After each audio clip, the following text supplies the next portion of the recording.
Hello everyone.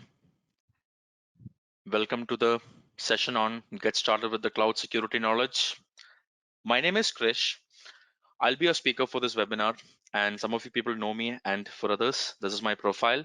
I've been working in the industry for the last like now 17 plus years, especially on to this Linux open source technologies. And from 2010 onwards, I am working in cloud computing, especially the AWS and many other platforms actually, but still mostly in AWS. And I help companies to migrate to the cloud platform, and I help them to, secure their infrastructure in the cloud and to help them audit the cloud infrastructure or to build a proper secure cloud strategy and all these things. That's my job role. I do training as well. Okay. That's about my profile team. If you want to know more about my profile, you can just visit my LinkedIn page later. That's it. So this is a very high level session team. This is the plan for the session. Okay. I just want to tell you about very fundamental things on what exactly is cloud security and what exactly is a cloud security architecture. Like when we say the word cloud security, there is a lot of challenges we have in the cloud security. Okay. Like when you say cloud security, it's a different thing, or sometimes it will act as a different thing when you compare with your on-premises secure strategy and all. Then we will talk about the various challenges in the governance of cloud security on the cloud platform. And then I'll just give you an introduction about a very small course, which is called as a CSFK, Cloud Security Fundamental Knowledge. Okay, that's it. That's about the agenda team. So first of all, let's start now. So team, we all know this word nowadays, right? Everyone is working in cloud computing. Like most of us, like almost 100 people who is having who is here, everyone is literally knowing what is cloud. But before we say that cloud is cloud is a future technology, or cloud is something which can always be a future for the companies, what we have to keep in mind is that this is something which I every time I will say in my session. Before we say we are the cloud is good to go or cloud is something which we can adopt for our organization, there is a very important point that whether this particular thing called as cloud is useful for your business. Like for example, let's say now when I take sessions on Docker, right? When take the sessions on Docker containers, people ask me this question. So Krish, if we have a Docker containers, then why don't companies move to Docker completely? Why don't companies move to this containerization? Why they always stick on to virtualization? Like this, when we say the word cloud computing, most people think that why can't every company move to cloud computing? The biggest reason which I want to tell you for that is when you say the word cloud computing, it is definitely a beneficial thing for every company, but it may not be suitable for all the companies. Okay. And even if you adopt the cloud computing strategy, there's a lot of changes you have to make in the governance, in the administration, in the auditing, in the compliance perspective, and all these things. Okay. That is what I want to discuss with you in this session. Okay. To start with, team, I just want to tell you one very important thing, which we call it as a shared responsibility model. Okay. In the cloud computing, we have something called as a shared responsibility model. So what exactly is a shared responsibility model? Like when you basically go for a on-premises, okay, when you go for a on-premises or company premises scenario, what happens is that you know that in your company, if you have a let's say this is my organization now, okay, this is my organization now. So in this organization, okay, in this organization, you have your own infrastructure, you have your own servers, your own data center. So there is no shared responsibility model there, right? 100% you are the person or you are the entity which is responsible for every activity you're doing, right? But at the same time, when you go to a cloud platform, like when you go to AWS or Azure or GCP or Oracle or IBM or Alibaba or DigitalOcean or any cloud platform, there is one third party coming into your business called as a cloud service provider. There is one third party who is coming into our company called as a cloud service provider. So team, why do we call as a third party? Like you have a business, okay? You have a clients, okay? You have your business and you have your clients. So this business and this clients are the first two parties. So anybody other than this is actually what we call as a third party, right? Anybody other than this is what we call as a third party. So when we basically go for a cloud service provider, the cloud service provider is actually a third party which is coming into your business, right? So what is the guarantee when you go to a cloud service provider that they will take care of your data or they will take care of all the things you need? Nothing, right? Literally nothing, right? Like now you're planning to deploy things in the AWS platform. You're planning to deploy things in the Azure platform. So what is the guarantee you have that this cloud service providers will not copy your data or they will protect your data? Nothing, right? No guarantee you have, right? That is why we need people who is expert in managing all these things. Why? Because let's say, for example, now I'm running an organization or I'm running a business. So I go to the cloud platform. Okay. Let's say this is a hospital. Okay, this business is a hospital. Okay, so we have a hospital here, and the hospital is storing all the data of their patients or the clients in a cloud platform. So tomorrow this cloud service provider is doing something wrong. What if the cloud service provider expose the data of patients or expose the data of the clients to public? Who is answerable to the clients or who is answerable to the authorities? The cloud provider or business?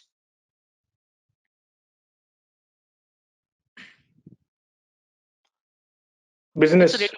Yeah, it's always a Business business, only. right? Yeah, it's a business. Why? Because see, you say that you are going to the cloud platform and you're storing in the cloud platform. But trust me, team, even if you say you're going to the cloud platform or storing things in the cloud platform, end of the day, the legal and compliance liabilities and all these things will always come to you only because you are the data owner.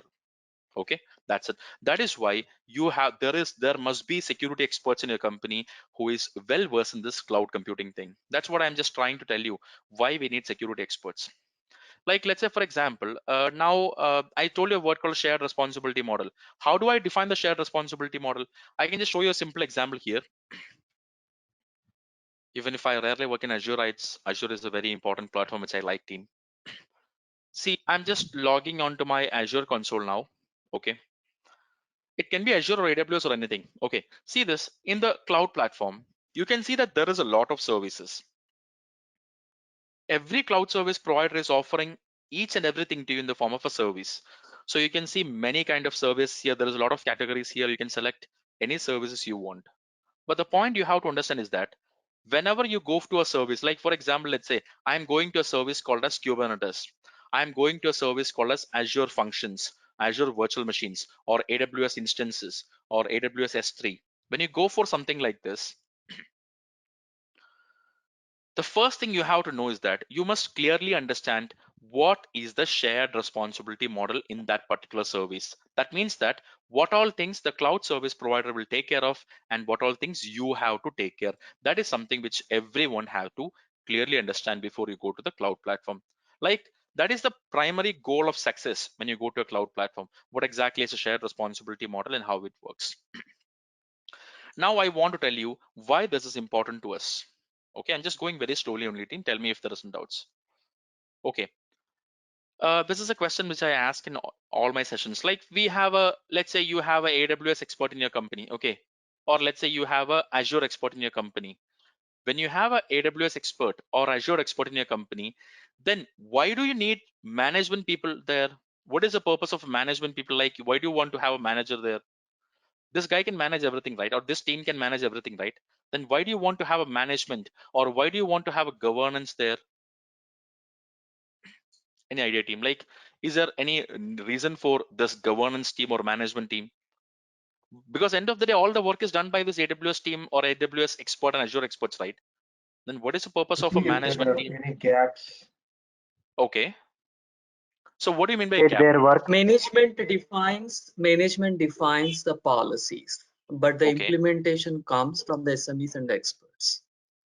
Okay. So, but why they have decide it? See, it can also be done by the AWS people, right, or Azure people, right? Then why we have a people there called as management and governance people? Conflict of interest. See, They will make sure that all the due diligence are followed. yep, I agree. But you told me the word called as interest. Interest. See, what is this interest? That is the first thing to understand. Now I am starting a business. Okay, I am starting an organization or I am starting a business. Let it be anything. You will have a goal for the business for sure. For every business there will be a goal.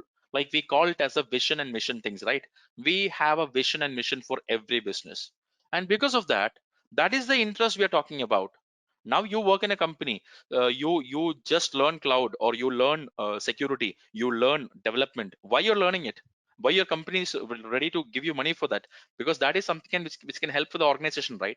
So whatever things we are doing, like we have a management, we have a technical team, and all these things are working together to make sure that this goal or this mission and vision is met, right? That is why, see, AWS experts will say that we will go for AWS. Azure people will say that we will go for Azure. But end of the day, how do you ensure that all these things we are doing is meeting the business requirements? Like, how are we having any gaps in our requirement, or how can we basically fix that gap? It's all about the business. So governance is a key thing for everything we have.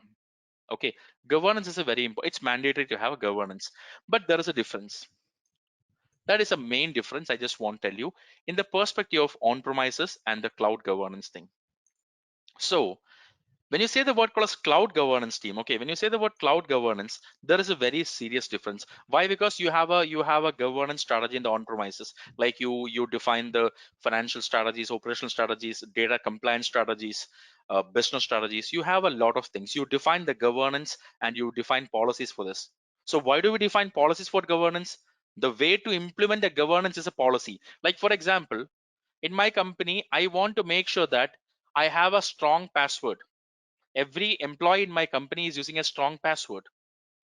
So now I'm calling you and telling you everyone that team, you have to make sure that you have to use a strong password. Will you do it? No, right? It's a very less chance you will do it, right? The reason is why? Because there is no enforcement there. I'm just telling you casually, just make a better password. That's it.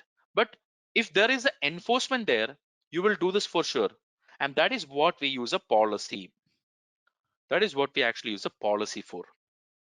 Okay, policies are the key for governance. Like if you want to basically have a effective governance, you can make policies also, right? You basically make policy like password policy, access policy, data policy. Like you will make a lot of policies. You can see hundreds of thousands of policies in companies, right?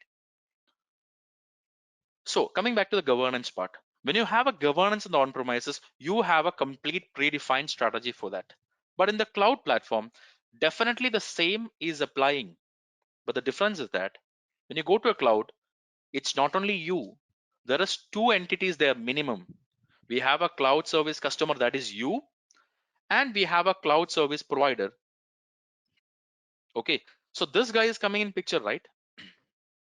See, whenever a policy is implemented, Naveen, it is mandatory that it must be ensured, verified, and validated before it's applied, for sure. That is a mandate process in a governance strategy, for sure.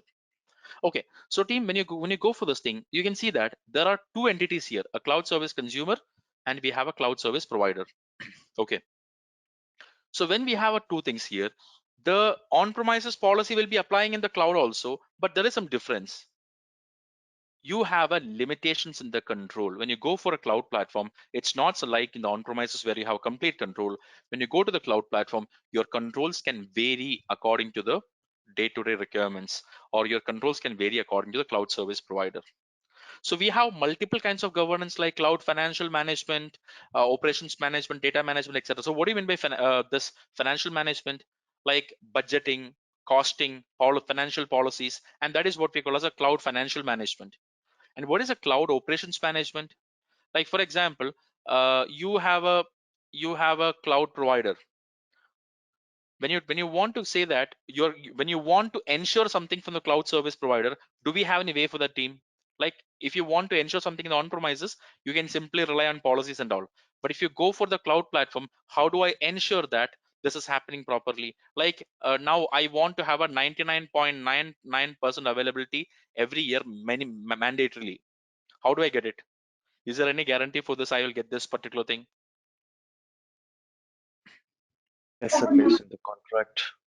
Exactly. So we have to go for a SLA. We have to review something called as a SLA, service level agreement, right? And we have a contract. So basically, it's a very wider perspective thing where we have to ensure that the cloud service provider is guaranteeing us something in the SLA. Every cloud service provider will give you SLAs. Okay. Contract is basically for larger companies only, but for smaller companies, it's not possible to have a custom contract. But SLA is basically there for every organization. So the point is that when we have a SLA there, Okay, when we have a SLA there, what happens is that team in the part of the SLA, okay, in the part of the SLA, the key thing is that the cloud service provider is guaranteeing you a minimum expectation. That is the most minimum expectation you can get. So if they're telling you that you will get a 99.99% availability for your storage, this is the minimum you can expect. Okay, it will definitely go up only, it will never go down. Okay, so ensuring that is basically the part of this cloud operations management. So ensuring that the SLA is met by the cloud service provider for the expected performance, or are we able to continuously verify things and process checks and record checks before we deploying code to production, access control. So all these things are done by the cloud operations management strategy. Then we have a cloud data management. As we discussed before, data is the most riskiest thing in the cloud platform. In every cloud platform, data is the most risky thing. See, you're storing a huge amount of sensitive data in the cloud platform. Like, let's say, for example, now you go to a bank, or you go to a hospital, or you go to a media company. So whatever it is, all of them relies on data, and we have a plenty of them, right? So there must be a proper way that we can classify our data properly. So team, what happens if I don't classify my data properly? Like, for example, I want to store 100 TB of data in the cloud platform. So when I want to store 100 TB of data in the cloud platform, first of all, I have to classify it, right? How do we classify it? We classify it based on the sensitivity of data, like sensitivity and value it provides to the organization. Like, we have a lot of factors, like for example, the type of data. Yeah, we do a lot of things for this, like labeling, metadata. Anyway, we have a lot of things, right? So storing the data as per the sensitive requirements, and we want to make sure the data is properly encrypted while it is moving from one location to another, or while it's storing data is encrypted. Also, we have to make sure that we have a proper access control for our data. We use proper data encryption mechanisms, data masking mechanisms, tokenization. All these things are very important. That is where we basically go for a cloud data management. And finally, we have this thing called as a cloud security and compliance management. See, end of the day, the cloud, when you go for a cloud governance, it is a very important part of the enterprise security, because what the organization can ensure about the security in the cloud platform is the whole thing done by the cloud security governance team. Like, for example, regarding the risk assessment in the cloud platform, the regarding the identity and access management, data management. So for all these things, for many things like this cloud security and compliance management must be a very important thing. So anyway, the cloud governance should have a proper balance between your business requirements, the security challenges we have, the compliance standards we have to meet. So all these things must be there. So you have to make sure that you make your business compliant governance requirements, or you make your policies and compliance requirements in a way that can be applicable in the cloud platform also. See, sometimes, let's say for example, now there is an organization who is working in the on-premises. In the on-premises, let's say you're following the ISO 27,000 series. Okay, but in this case, what happens, the team, when you go to the cloud platform, how can we make this applicable to the cloud platform is something which we have to define, because this is basically designed with on-premises in mind, right? Like all the older security standard like SOX, all these things are basically, what happens is that these are designed for on-premises, but when you go to the cloud platform, we have to customize this as per the cloud requirements. So cloud governance is a very important challenge which we have to always keep in mind, because in the cloud platform we have to customize our governance requirements to make sure that it meets the business requirements, plus it must be able to understand the challenges of the cloud as well. Any queries in this team? Any queries do you have in this? I'm just giving a high level overview of this only. Any queries? What's the governance frameworks can be used in cloud other than CSA? So usually what happens, that is CSA is the the common one, which is basically specific to the cloud platform. But still what happens is that there is a lot of frameworks which is upcoming in this particular model. As of now, CSA is the only one who is having the accepted frameworks for the cloud platform. But still what we do is we have a, let's say we have a ISO, we have a AICPA. So all these guys are basically now, bringing up new technologies or new standards for adopting to the cloud platform. As of now, currently, we are using the same existing on-premises standard, but we are making it a bit more customized to optimize for the cloud platform. That's it. Okay. Thanks, Krish. Yep. Okay, now there's a question. Hi, if a company is ISO 27001 want to move to cloud? Yes, of course, yes. See, let's say for example, when you go to a cloud platform, like when I go to Amazon, or let's say I go to a cloud provider called as AWS. Okay, so you want to build a ISO 27001 compliant infra in AWS.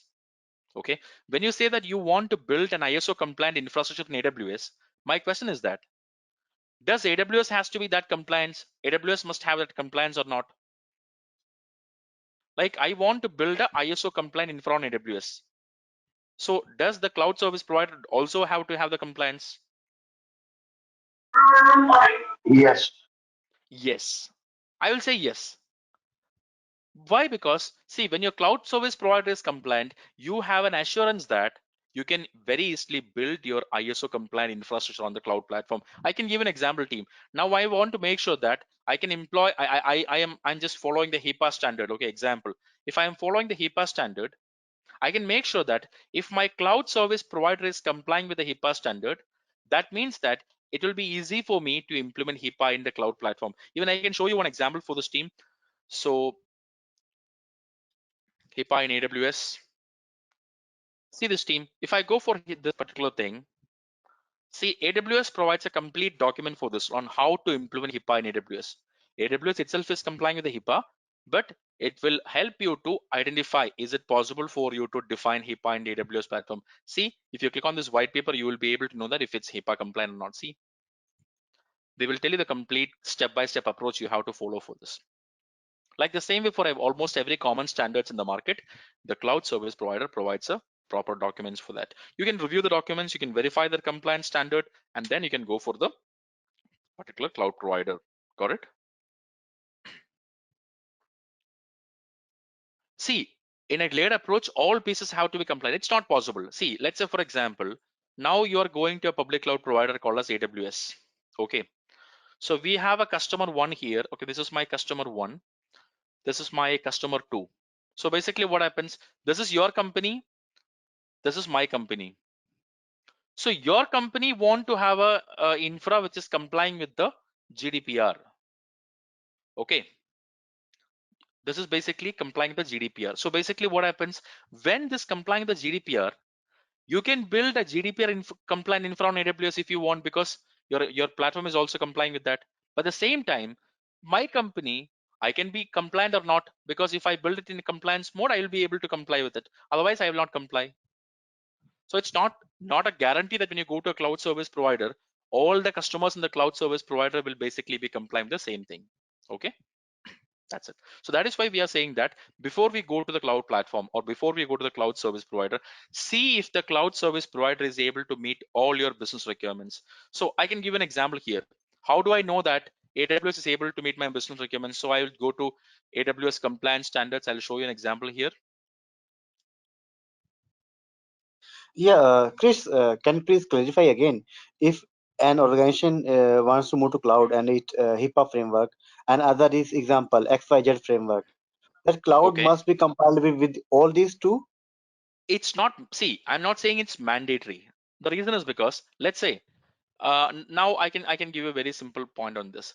Let's say as per your business requirements, you have to be HIPAA compliant because you're running a hospital in US. You have to be HIPAA compliant. So when I say that AWS is HIPAA compliant, does it mean that you can skip this? No, right? You have to be compliant with HIPAA, right?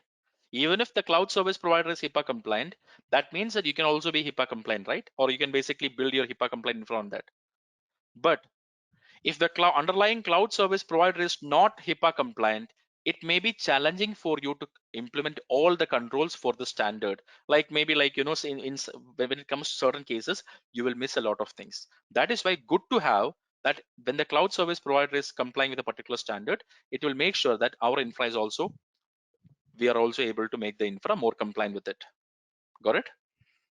Yeah, that means every cloud CSP should be combined with all the frameworks ideally, right?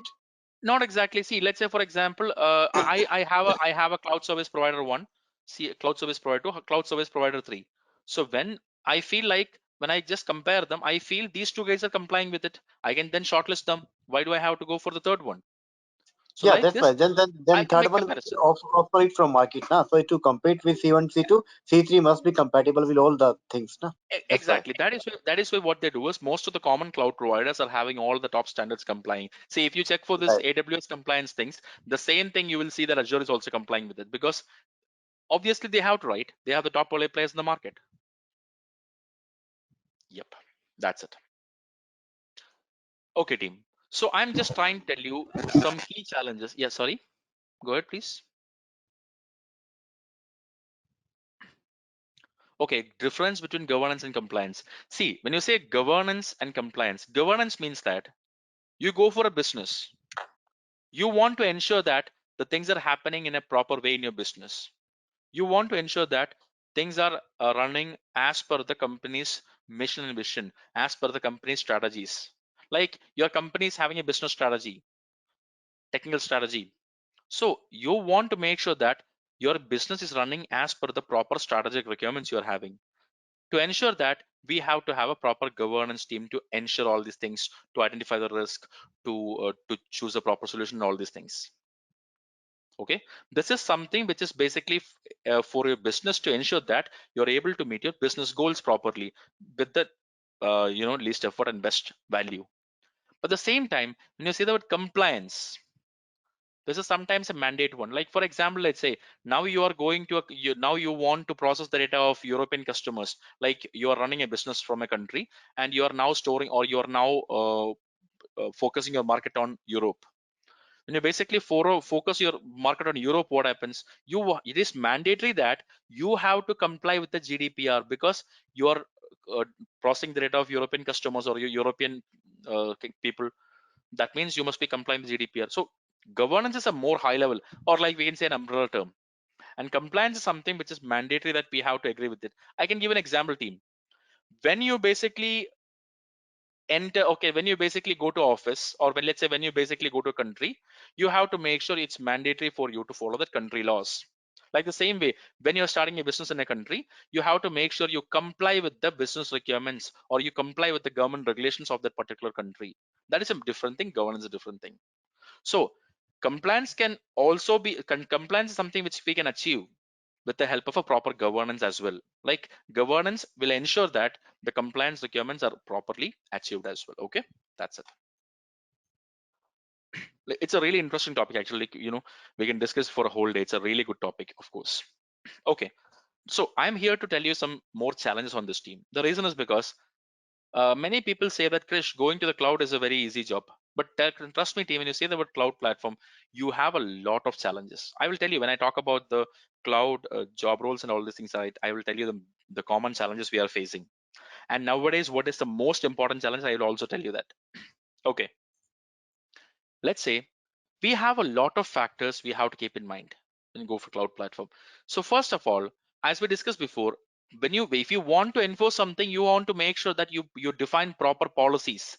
Like I found a very interesting document in the internet.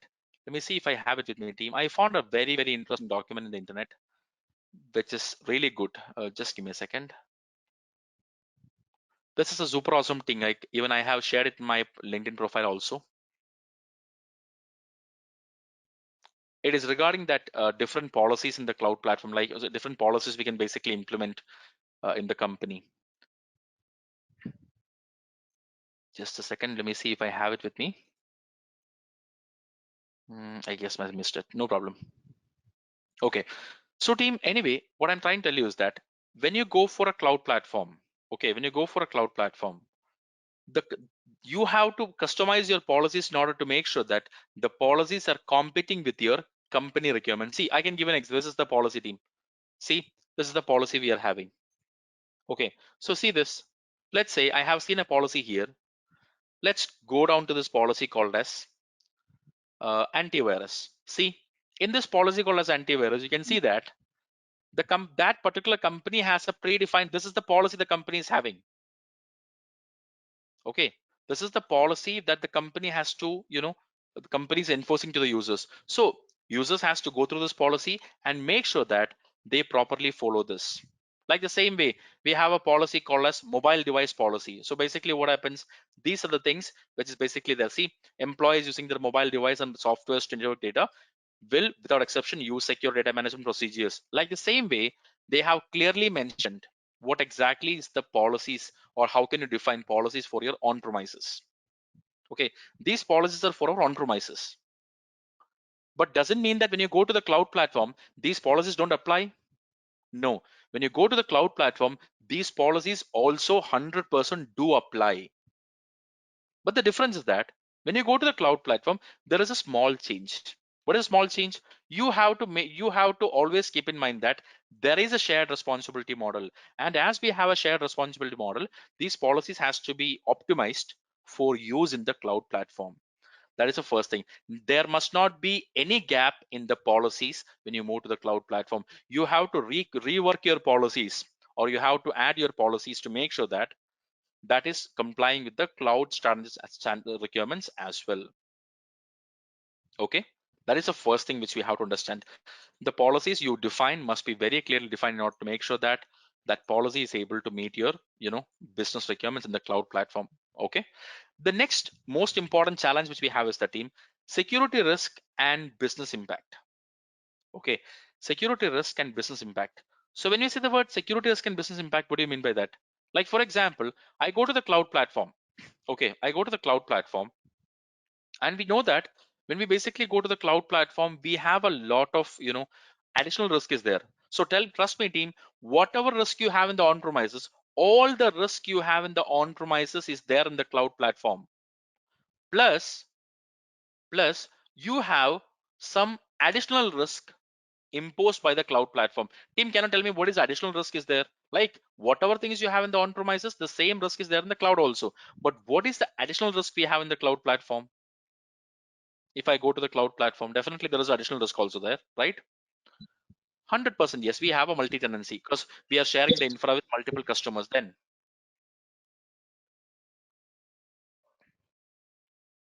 anything else, team? Yeah, lack of proper governance, I agree with that. Yes, location is a very important challenge. Like location, like when you go why don't you go for Google Drive for storing critical data? You want to make sure that you have to have a very clear understanding of where the data is stored. Otherwise sometimes the compliant data can be in risk, right? Like this, you have a third party called as cloud service providers. You have a vendor lock-in. What is a vendor lock-in, team? When you say the word vendor lock-in, it means that you go to a cloud platform. Okay, you go to a cloud platform like Amazon or Azure, etc. So due to any reason, if you are not able to migrate from that provider to another, you are stuck with that provider. That is what we call as vendor lock-in. Like I can give an example, team. Now you are going to a cloud service provider called as GCP. Okay, you're using a service in GCP which is only available in GCP. So what happens, team? When you use a GCP specific service, tomorrow if you want to move from GCP to AWS, what happens? You may not be able to move because all your data is in this service. So sometimes you will stuck with the wrong provider. That is what we call as vendor lock-in. Okay, like that there are And many also challenges. data Uh-huh. and Data. also data ingress is always easy, egress is tough. Yeah, you definitely see that is also a very important thing, team. See, people say that moving to the cloud platform. Okay, what if you say that Krish, cloud is done, I don't want cloud anymore, I want to come back from the cloud platform. There is something called as a reversibility. 100% yes, that is something which we have to address always. See, what is the guarantee that you can trust a cloud provider? Nothing, right? And of course, like there is one more very common risk. I always say that when you go to the cloud platform, what if the cloud service provider employee is copying your data? It can happen, right? Do we have a guarantee it will not happen? No, right? Last year also it happened. Second last year also it happened. Every year something will happen like this. And the third thing is that lack of senior management participant and buy-in. What do you mean by this, team? So when we say the word called as lack of senior management participant means that, let's say we have a management there. I know that moving to the cloud is a complete technical decision. Okay, moving to the cloud is a complete technical decision. But who is funding the money for that? Who is making the architecture, or who is basically giving the uh, support for that? That is by the management, right? So at end of the day, it's a management decision. So whatever things you're doing, if you don't properly inform that to your management and make sure that you do the policies and you define everything, as per the management requirements or as per the management strategies also, then how can you expect the support from the management properly? So this is also very important thing when you move to the cloud platform. Then the next thing is that I will say that this is because people don't know how to choose a proper cloud service. The fourth important thing is that people usually don't know how to have a choose a proper service. Now I say that I have a AWS cloud provider, I have a Azure cloud platform, I have a GCP, etc.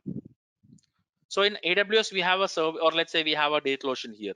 So in AWS we have a EC2 instance. In Azure we have a Azure VM. In DataOcean we have a Droplet, I guess, Droplet. So how do I choose between these services? Because they are offering the same thing. You must be able to properly, as a security expert, you must be able to, or you, as a cloud architect, you must be able to compare these services and choose the best service for your requirement. If you basically fail to do that, that can lead to a lot of increase in the cost, increase in management efforts, increase in challenges and all. And like we discussed before, compliance requirements, like you have to make sure that your provider is complying with the proper standards.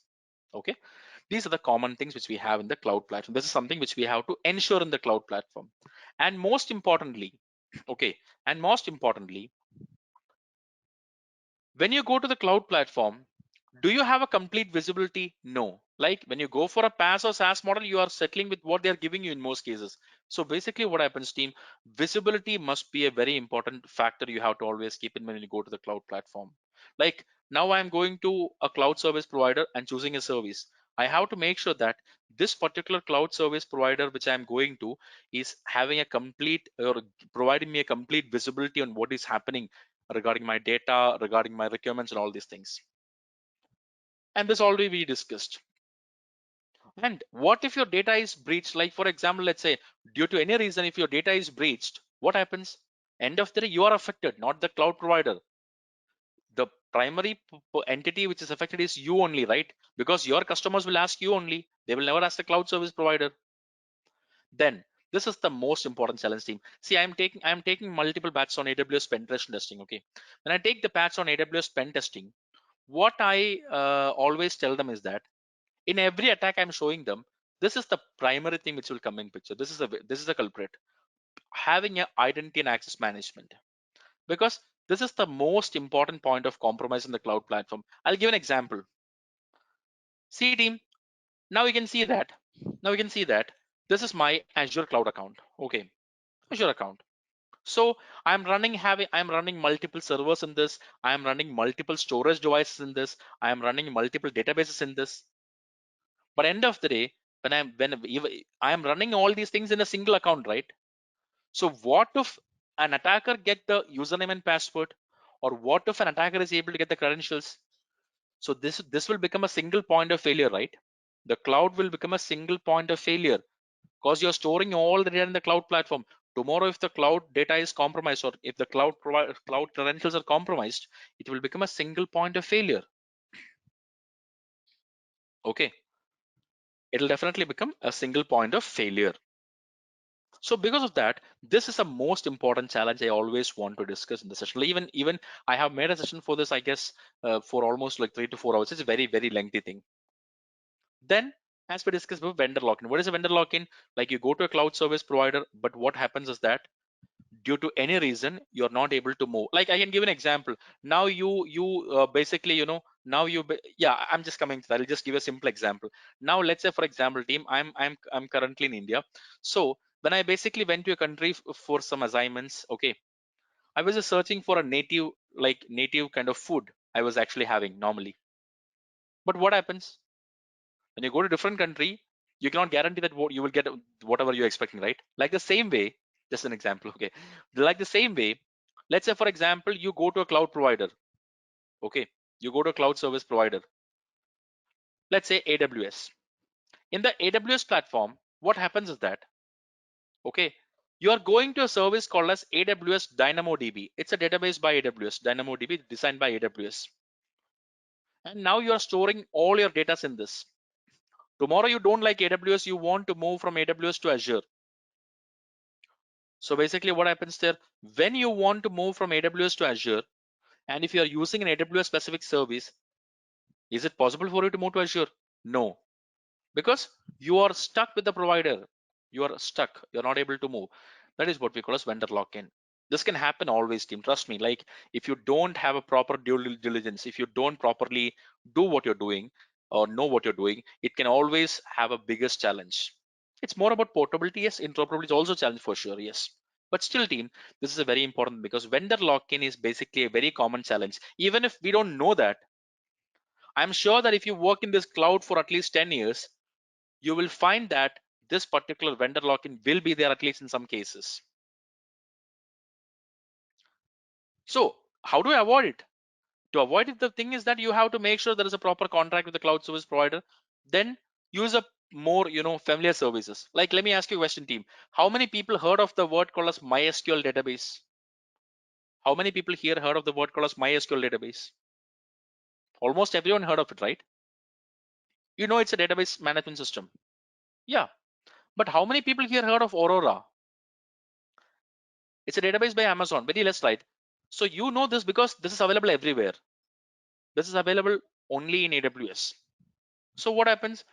You focus more on which is publicly available so that you'll be able to move very easily. Okay. And of course, this cloud insider threats. Just a second. Yeah. So team, one more second. I'm just explaining this. So why the cloud is a single point of failure? The reason is that, see, now this is my cloud management console. Okay. AWS console or Azure portal, whatever it is. This is my cloud console. In the cloud console, you are able to see your servers, your storage, your DB, etc. Right? Everything is in the cloud through the cloud console. What if this cloud console is compromised? Your whole data and servers and everything is compromised, right? That is why I always say that the cloud platform can sometimes be a single point of failure. Shri, yes, we can use two providers for avoiding vendor lock-in. Yes, but there is a problem. You can definitely do all these things, but do you think that is it possible every time? Because cost is also a concern, right? Cost is the biggest concern, right? Cost.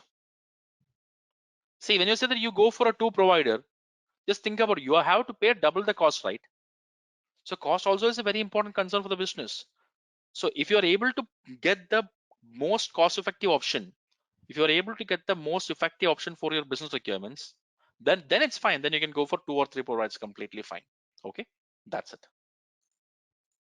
So like this team, when you go to the cloud platform, we have a lot of challenges. I want to tell you how these challenges can be avoided. Okay. First of all, that is why I'm telling you we need skills on this particular thing. See, I'm not saying that you have to basically go for a lot of courses or something.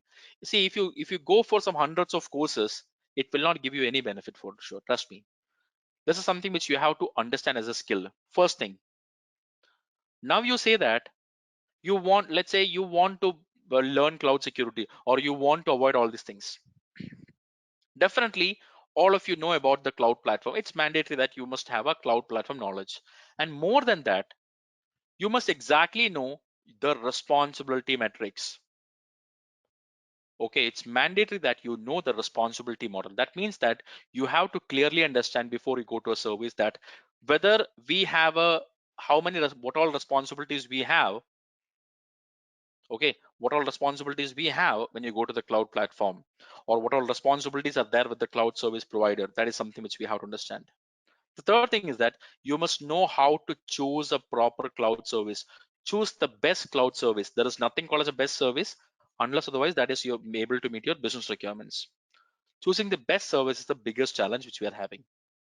Okay, choosing the best cloud services. And then continuously learn the new vulnerabilities, continuously understand the new threat vectors, which is basically getting defined in the cloud platform. See, let's say for example, now team, how many people here heard of containers? Almost everyone. I'm sure that you have heard of it at least. Okay, just heard of it. It's okay. I'll plan a complete workshop for this, a hands-on workshop I'm planning for you of cost this month itself, team. Okay, I'll share you that link to everyone in the LinkedIn group in LinkedIn once the dates are confirmed. This month is I'm planning for it anyway. So team, in this containers, right, you know what is a container, or one you will learn what is a container very easily.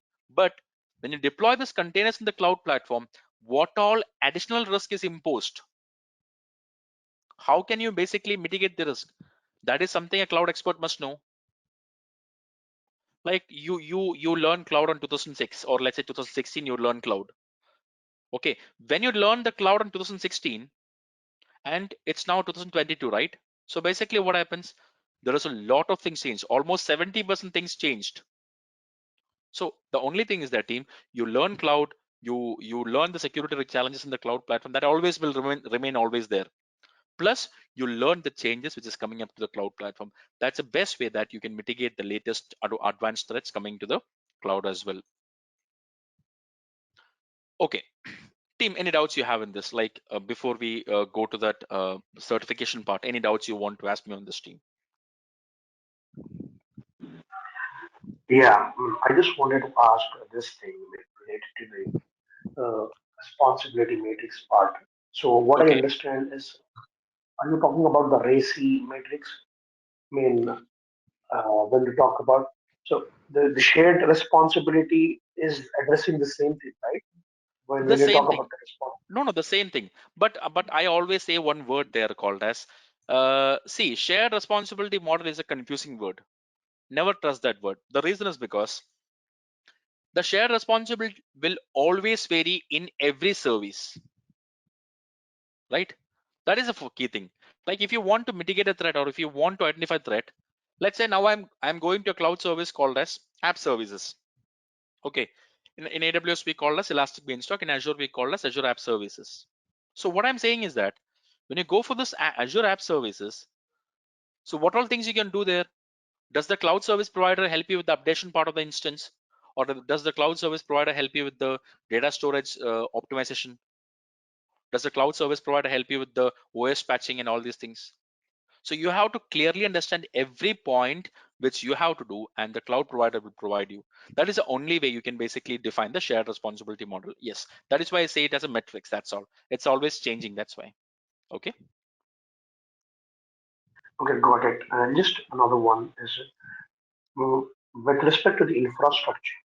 Okay. So customer needs, a specific set of servers.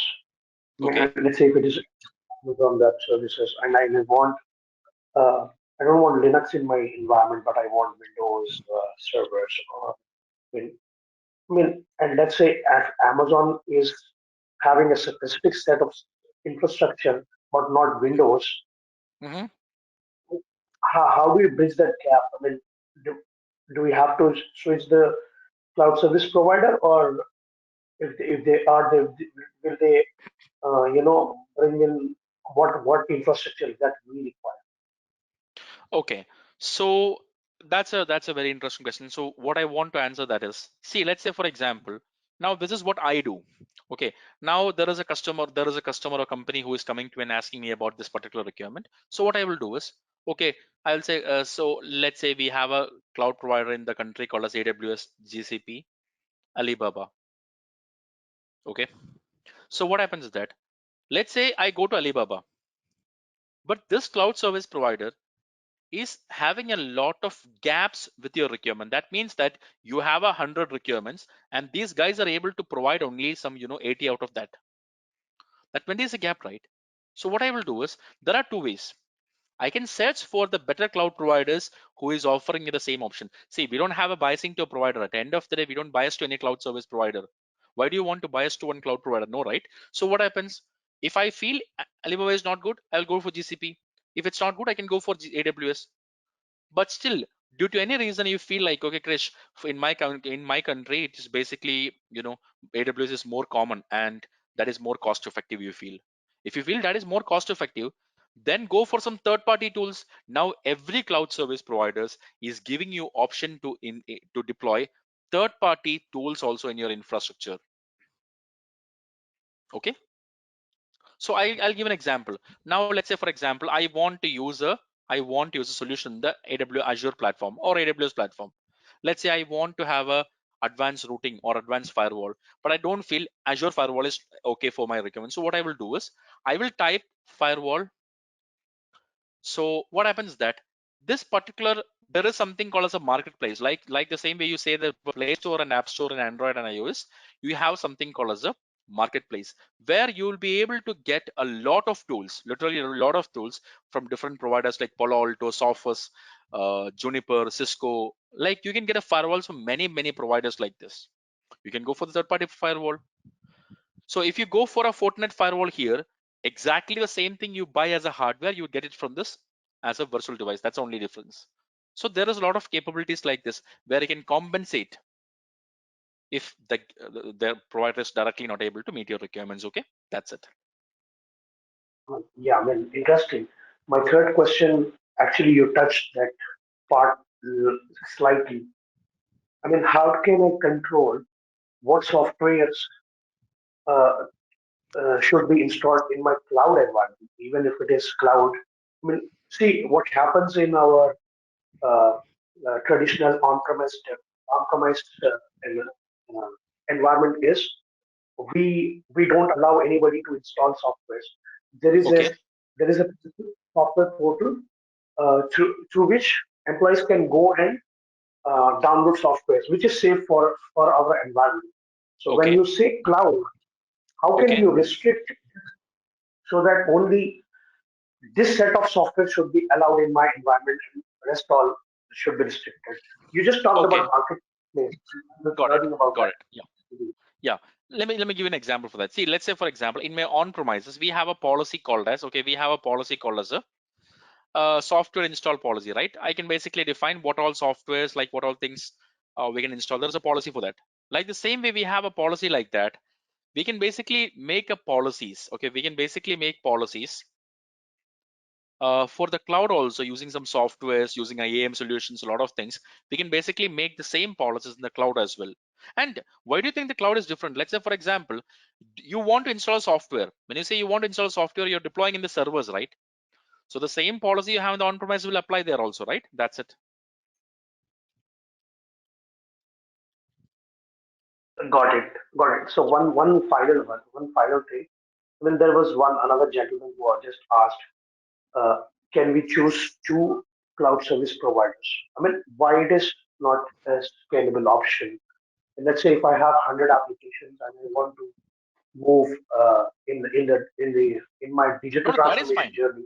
That is fine. That is fine. See, when you have a two cloud provider, there is a CSP number 1 and CSP number 2. We have a two CSP. What I'm talking about is that if it's like, those services with, like I will go for some services, I'll go to CSP1. For some services, I'll go to CSP2. That's fine, completely fine. But the thing is that if you use a CSP1 for all your requirements and you use CSP2 as a backup, that will definitely, make you in trouble, because that will definitely give you more cost. But if your company is able to bear the cost, then this is the best option, because even if this guy goes down, you are still able to continue your operations. Yeah, Got it? Chris, you said in the last solution that once you have a policy or you have a, you can say, some application installed in the cloud, that will be applicable for on premises as well, right? Yeah. How it means basically So you on want to prem. talk about the on-premises application to cloud, right? No, no, basically on premises application will talk to cloud, and if you have any policy, any firewall or any restriction available at cloud side, it will Okay. not be applicable to on premises. No, it will be applicable for cloud only. See, that is why that is for that we basically have a trust model, a lot of things. Like for example, let's say now this is my on-premises Active Directory, on-premises AD, like for our authentication. Okay. This is my cloud platform, like let's say Azure AD or whatever it is. We have a cloud platform here, or AWS directory service, whatever it is. So what happens that I can basically I can just establish a connection between these two things, where I can make sure that even if, let's say, I can basically make it a one-way trust. So what happens? So those on-premises users will be able to use the cloud platform, but I can avoid the cloud users using the on-premises. That is all these things I can basically configure as my requirements.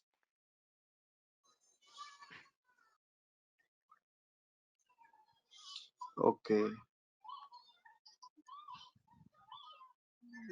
right. But I am free to install any software in cloud application, right? I'm free to install any application over there, right? Based on the model, that's a keyword I want to tell you. Based on the model, that means that So basically what happens, when you go for a cloud model, if you go for IaaS, you know that okay, you have a complete responsibility for doing all these things. But the problem is that when you go for a PaaS model, SaaS model, you have some limitations there. Okay, that's it. Okay. Yep. Because you have to rely on the cloud service provider. There is a lot of limitations you have. You have to rely on the cloud service provider. Yes. Mhm. Okay. Okay, team. So just a few more things on this. Okay. Yeah, just one more question I got. Due to the cloud provider breach, client data also lost due to which client? Okay. See, definitely. See, when you say that you have a cloud service provider here. Okay, you have a cloud service provider here, CSP, cloud service provider. This is your company. Okay. So basically, what happens, team? When you in this scenario, what happens? This particular company faced a loss because it is basically, the cloud provider has done something wrong. Because the cloud service provider has made a mistake or done something wrong, the company has some data loss or some serious challenge happened to the company.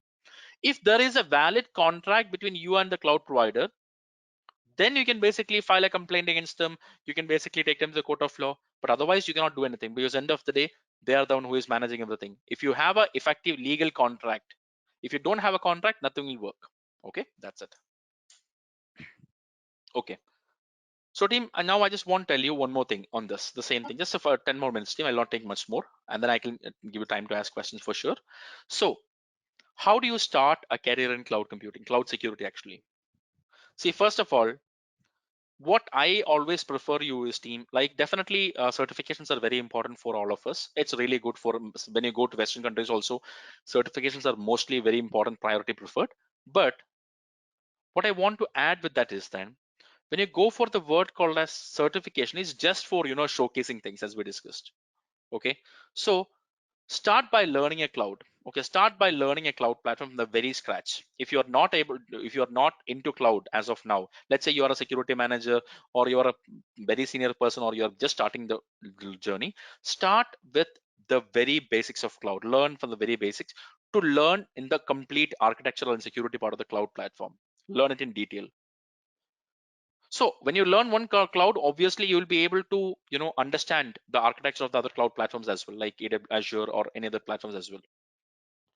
Then you learn the governance part of it. What is the governance part of it? Governance part of it means that, so whatever things we are studying in the uh, AWS thing, or whatever thing you are studying in the Azure thing, is all about how to implement on AWS or how to implement on Azure.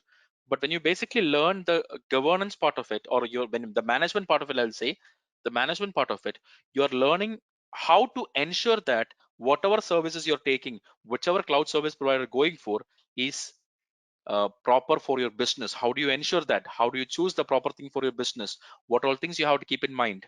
Legal, compliance, data security requirements, and all these things. Okay, like there are many courses which can help you with that. But personally, team, this is my suggestion for you. I don't recommend you go for any of these courses until unless you have a basic cloud knowledge. I have seen that many people ask me, Krish, can I go for CCSP? Can I go for CCSK or any certification like this? I 100% say that yes, it is possible for you to go for any certification like this. But personally, my recommendation is, team, please make sure you master at least one cloud platform, then go for any of these things, because that is the only thing which can help you. Okay, like if you want to be a cloud auditor or cloud security expert or anybody like this, learn one cloud platform, then kindly please go for this certifications. Okay, that's it.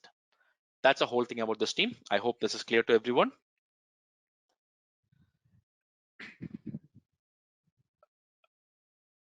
Yeah, See, basically. yeah, Naveen, yes, yeah. See, basically, cloud as a career, definitely yes. When you go for a cloud platform, okay, don't think like Krish, the cloud is something where it's completely out of thing, or maybe cloud will be ending in the next few days. That is, see, you cannot never predict. Okay, do you think that the virtualization is out of market now? I will say no. It's still there. It's still there. This is the key to everything now. Still, this is, if you are good in virtualization, you have a demand. Like the same way, now cloud is trending and it's hot for a long time. It will be there for some more time. But whenever you go for a cloud, or let's say even something is coming after that also, This will be there. But if you simply keep your existing knowledge, it will not work for sure. You have to improve your knowledge continuously. That's the only way you can stay in this for sure. And where can we start? See, team, starting is that learn a cloud platform. Learn a cloud platform. That's the first thing. Learn a cloud platform like AWS or Azure or GCP, any platform let it be. Learn one cloud platform. Then you can basically go for a, you can go step by step. And team, if there is any doubts you have, feel free to ping me, like, but you can ping me on Telegram. I'm not available on WhatsApp. You can ping me on Telegram and we can fix a time, and I can give you a call. We can have a call.